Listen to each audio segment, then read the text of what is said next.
Hi, I'm Joe Forace, and this is Barry Staver. Hi. And we're here in Barry's studio to answer reader questions. And so when you click the contact button up top here, let us know if you have any questions. We'll be glad to answer them on this podcast. And we'll also answer them directly. The first question is an interesting one. It's about somebody from Annapolis, near my old hometown. Says, I'm planning, this is Natalie from Annapolis. I'm planning a trip abroad and want to limit the number of cards I take. Limit the number of cards. Should I take fewer, bigger cards or more smaller capacity cards in case I have a card fail or lose one? We'll talk about card failing a little bit.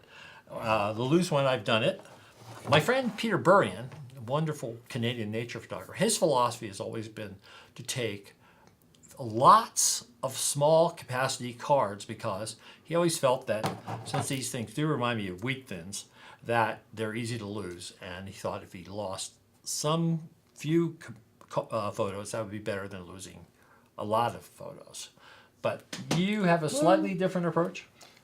Only slightly different. I go along with the idea of lots of cards because, and here we go. There's cards everywhere, and each card is the same size, so it doesn't matter if it's a 32 gig. Physical size. Physical size is the same.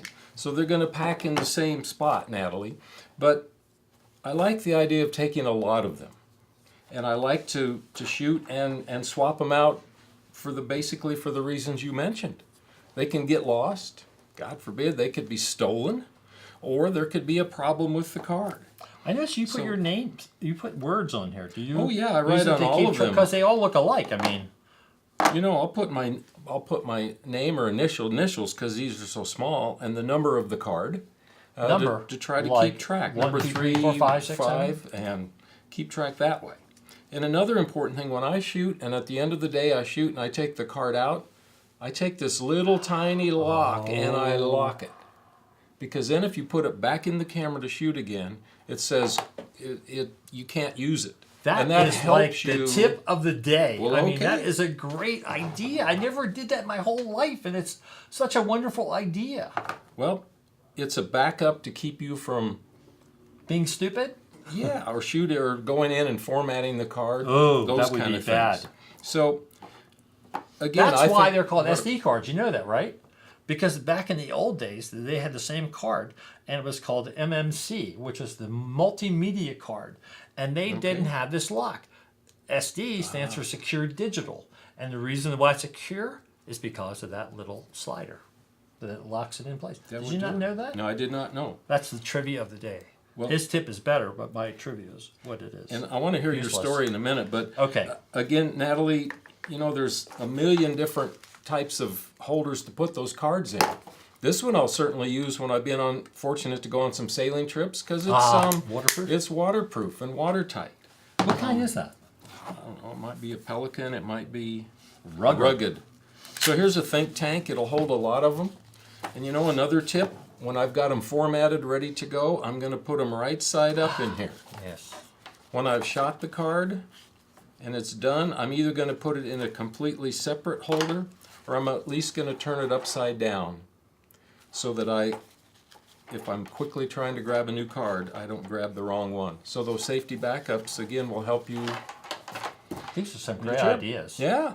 So I want to hear your story. Okay. Last Sunday. Sad story. It's a sad story. Last Sunday, this very card. I was shooting with a Lumix GX85, and I was at a car show. Big surprise there. And I just brought one card. I figured, what the heck? It's 64 gigabytes. It's a Lexar Professional. I'm cool. So I'm taking pictures like crazy. We get to a point where Mary and I take a break. We're talking to her cousin. And I thought, I'm going to do a little chimping while Mary's talking to Maureen. And I'm looking and all my pictures are gone. Gone. It says, no pictures to display. I'm thinking, wait a minute, I took like 30 pictures or so, and they're all gone. So I grab the camera, take a picture over here, and it's there. I'm thinking, what the heck happened? So I went up shooting a few more pictures, pretty forgettable. And if anybody's interested in hearing more, if you go to my car site, I'll put a link down there. I have the saga in more detail. So I go home. One of the best softwares I found for recovering images is called Photo Rescue. He's got a little icon of Easter Island head, and it's from a guy in Belgium. I'll put a link to his site on down there too. It's pretty darn good. It wasn't able to recover the lost pictures. So then I went to Lexar software, which is called Image Rescue, and it rescued an image which you can see on my car site of a chopped up, obviously corrupt file, which then in turn wound up eating the directory and all the pictures that were in it. So the simple solution would have been, oh, why didn't I have another card? I didn't know. I didn't bring one. But cards can fail. Now, theoretically, I looked this up. They should last, I think, a lot of recycles, something like 100,000 write cycles. That's shoot, format, 100,000, that's a lot. But this did not go through that many, and it failed. And now Lexar does not make cards anymore, so all my Lexar cards are going to be quarantined for a while. So have you had cards fail yourself? I have been really fortunate and not had cards fail. Never? So You lucky guy. not a wood table, but I'm knocking on it. But you know, hindsight is great, Joe. But what I found that I will take on a hike anywhere I'm going, a little battery, an extra card. I put them in one of those little snack-sized plastic bags. Yeah. And I I stick keep it my somewhere because M&Ms. it's so small. Yeah.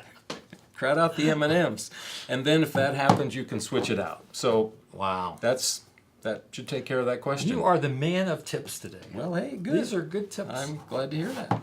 So what's next? Oh, okay. So that's everything you didn't need to know about cards and our philosophy on them. Here, this is about cameras. This is an interesting question because I get this actually a lot, especially from like my neighbors and stuff and regular people, not serious photographers. I'm looking to buy a new camera and don't want to buy it 1 week and have it replaced by a newer, better model the next day. How do you know when a camera might be replaced? And it's Josh from Wentzville, Missouri. Josh, you need a Ouija board to know when they're going to bring out another one, but there are a couple of hints that you get during the year.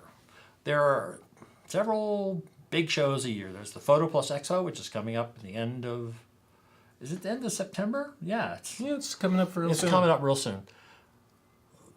Manufacturers like to wait to big shows to roll out new products. There's the Big Photokina show, which used to be every other year, and they've made some really strange changes in the schedule. You can find it up. Just look for Google Photokina.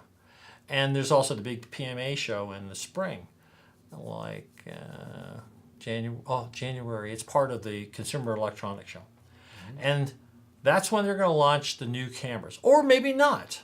So there's upsides and downsides of this. There's number one, if you wait till afterwards and they come out with a new camera, then you can buy the new camera and know you'll be safe for another cycle of shows. But if you're a thrifty shopper like I am, lots of times they'll take the previous model, like in the case of the Olympus EM10 Mark I, when the Mark II came out. The Mark I's were available, El Cheapo prices, and I scooped up one at a really good price. So there's two ways you can go with that. If you're a thrifty shopper, you can save money, or if you just don't want to, you want to make sure you have the latest greatest. Like Barry has the latest greatest GH5 here. They don't recycle these that often because they're expensive. This $2,000 camera. So you're safe. The higher end the camera, you're probably safer for the longevity. Wouldn't you say that's true? Well, I think that's true. And the other point, they're going to announce the camera, and they hype the demand. It's like the iPhone or other smartphones.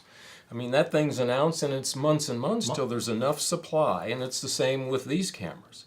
So I would ask you to take a look at what you're using now. And the newest camera that's available right this minute, is it have significant improvements that you think will help your photography.